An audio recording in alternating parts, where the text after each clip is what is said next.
Welcome to the AA Big Book Podcast, a primer for our textbook for sobriety, commonly called the Big Book of Alcoholics Anonymous. This podcast is my own personal opinion, my experience, and my guidance for helping anyone who wants to understand the AA way. I'm not speaking for AA as a meeting, or a group, or as a whole. All opinions expressed are my own. Why do I get to tell anyone about AA? I believe in service to others as we trudge the road of happy destiny. It's part of my sobriety, and this is how I can share my experience, strength, and hope. I'm not trying to be pushy, and you're welcome to move on to another AA-oriented podcast if you don't like what you hear. So, let's get started. Quote, most of us have believed that if we remained sober for a long stretch, we could thereafter drink normally. End quote. Page 33. What is an Old Testament drunk, and why do I call them that? Well, they're not a dry drunk.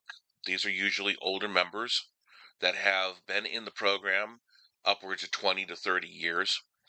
They're a little gruff, they're a little rough, and they're usually the ones that are going to be the most aggressive when it comes to asking them how to get sober.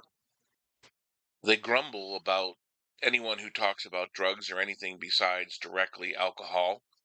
They're also genuinely not very happy when it's a gratitude meeting because they believe that the only thing we should talk about is the big book and the 12 steps.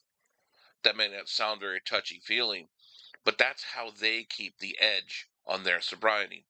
And there's nothing wrong with that. Long-time sobriety with a relapse, and these are very scary stories. These are people you hear that have 20, 30, 35 years that stop going to meetings. They stopped doing their program. They stopped paying attention. And then they fell off.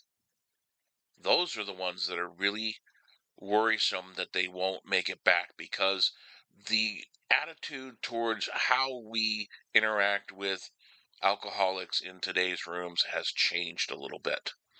And that's when we're going into some of the newer schools of thought that this is a disease. We have to remember that this was, and these people were getting sober in an era where it still was not quite understood that it was a disease. Nobody was there giving them a helping hand. There weren't rehabs on every corner. If you thought that you had a problem, you called a number, 3 or 4 people showed up, they threw you in a car, they took you to a house, they dried you out for 3 to 5 days, they went with you to meetings every day, probably multiple times a day, if you were in a bigger city where they had that. That's a hard way to get sober. And you'll hear stories of how they got to meetings early and they greeted you at the door, or they made coffee, or they cleaned the ashtrays, like literally dozens of them, and probably had like this just level of cloud of smoke around these meetings. So it's not that they did it wrong, they just did it different. Quote, by every form of self-deception and experimentation, they will try to prove themselves exceptions to the rule. Page 31. Like the old saying goes, you respect your elders.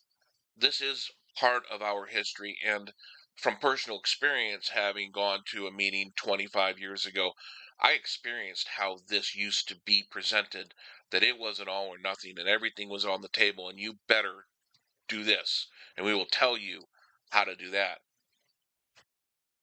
Quote, despite all we can say, many who are real alcoholics are not going to believe they are in that class. End quote. Page 31.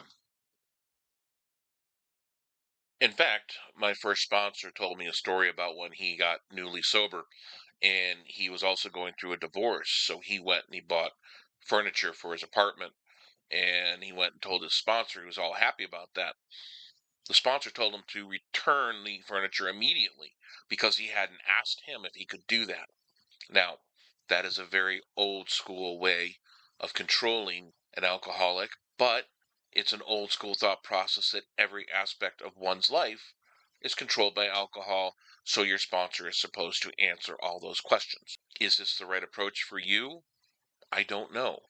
But if you ask someone who is older to be your sponsor, this may be how they are going to take you through your early sobriety.